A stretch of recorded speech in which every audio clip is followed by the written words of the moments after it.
సామెతల 3:5 నీ స్వబుద్ధిని ఆధారము చేసుకొనక నీ పూర్ణ హృదయముతో యెహోవా యందు ఏమిటట నమ్మిక ఉంచు. నమ్మో, ప్రేమించు, లోబడు. ఇప్పుడు ఏమిటట విశ్వసించు, దేవుణ్ణి నమ్మో. పూర్ణ హృదయముతో నీ దేవుణ్ణి నువ్వు నమ్మో. కాబట్టి బైబిల్ సెలవిస్తుంది, నీవు నమ్మిన ఎడల దేవుని మహిమను చూస్తావు. మీరు ఎంతమంది దేవుణ్ణి నమ్ముతున్నారో ఒకసారి చూపిస్తారా? రైట్. నేను దేవుణ్ణి నమ్ముతున్నాను అంటే కుదరదు.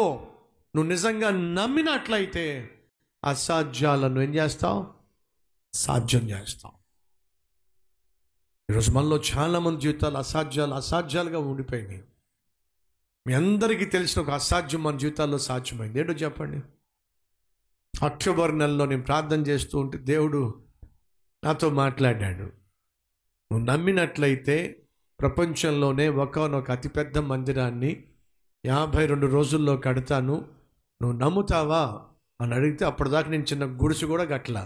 ఇంత పెద్ద మందిరం ఏ విధంగా కట్టబడుతుంది నమ్ముతాను చెప్పండి. నెహెమ్యా జీవితాన్ని ధ్యానిస్తూ 52 రోజుల్లో నెహెమ్యా కూలిపోయిన యెరూషలేము గోడలు ఎలా నిర్మించాడో మనం అందరం ధ్యానించాం. అలా ధ్యానిస్తున్నప్పుడు దేవుడు నాతో మాట్లాడాడు.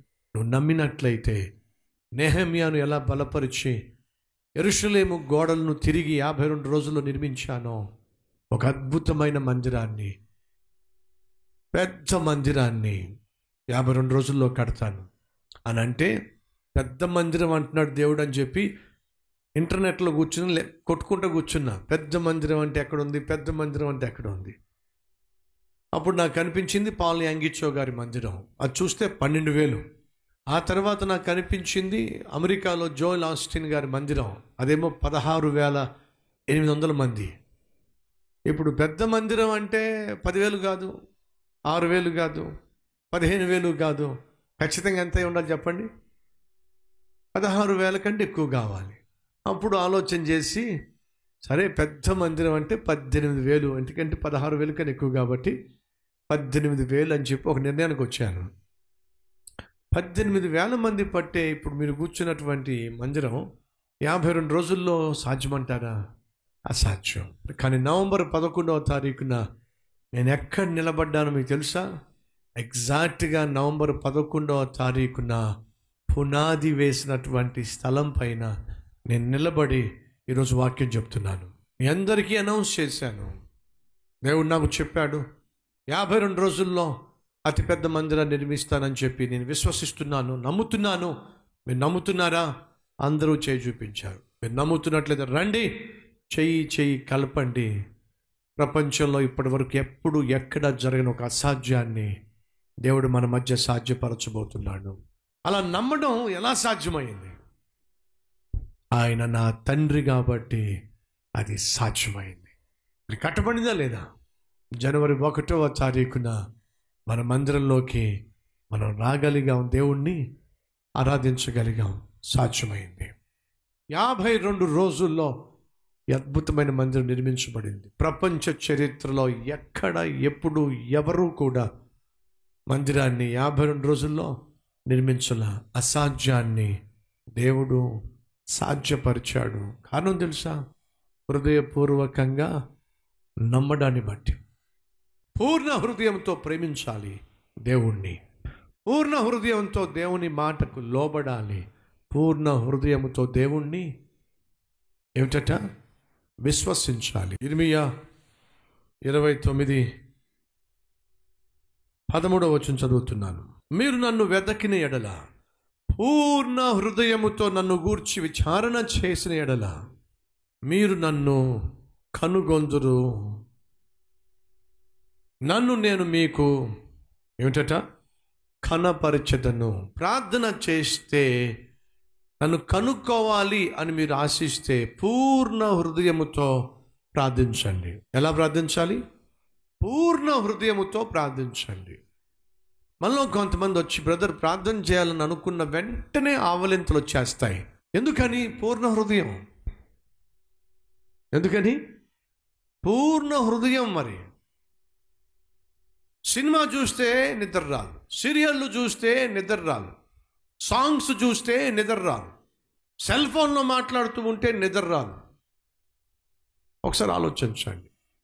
కానీ ప్రార్థన చేద్దామంటే ఎక్కడ లేని ఆవులింతలంట, ఎక్కడ లేని కునుకుపాట్లంట, ఎక్కడ లేని నిద్ర అంట. కారణం ఏమిటి? నీకు ప్రార్థన అంటే ఇంట్రెస్ట్ లేదు. మనలో చాలామందికి మోకరించడం అంటే కష్టం, ప్రార్థించడం అంటే కష్టం, మొరపెట్టడం అంటే కష్టం. కానీ బైబిల్ సెలవిస్తుంది, మీరు హృదయపూర్వకముగా ప్రార్థించిన ఎడల మీరు నన్ను కనుగొంటారు. నాకు జవాబులు రావటల్లా. ఎందుకు వస్తాయి చెప్పు? మీ ప్రార్థనలో హృదయపూర్వకమైన ప్రార్థన లేదు.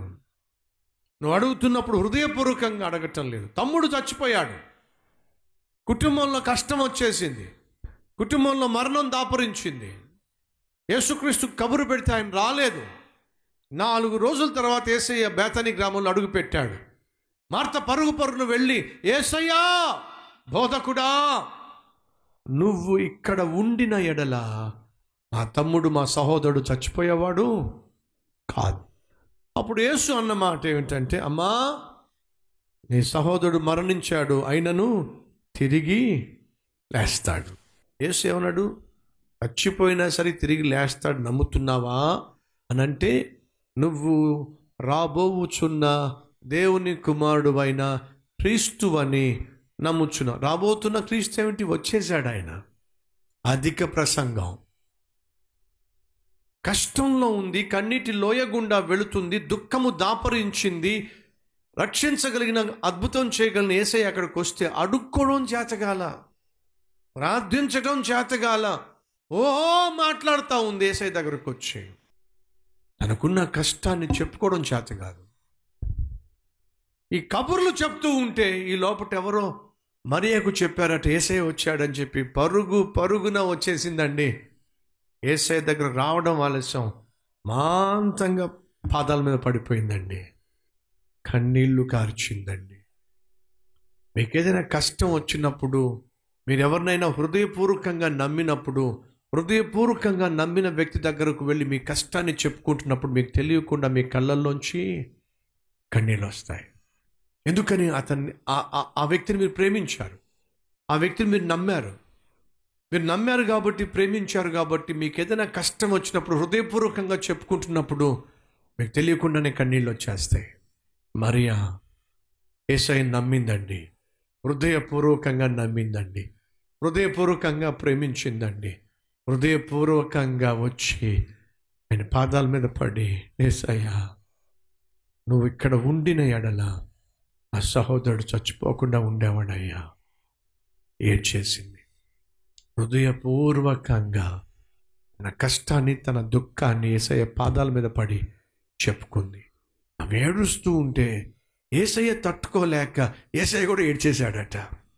ఎంత అద్భుతమైన దేవుడండి, ఎంత అద్భుతమైన దేవుడు. ఆ కన్నీళ్లు చూసి ఆయన కూడా కన్నీళ్లు కాచేశాడండి, ఏడ్చేశాడండి. అలా ఏడ్చిన తర్వాత అంటున్నాడు, లాజర్ని ఎక్కడ పెట్టారు? సమాధి చేసేసామయ్యా, పదండి సమాధి దగ్గరికి. సమాధి దగ్గరికి వెళ్ళిన తర్వాత, లాజరు బయటికి రా. చచ్చిపోయి కుళ్ళిపోయి కట్టబడినటువంటి లాజరు అమాంతంగా లేచి బయటకు వచ్చేసాడండి.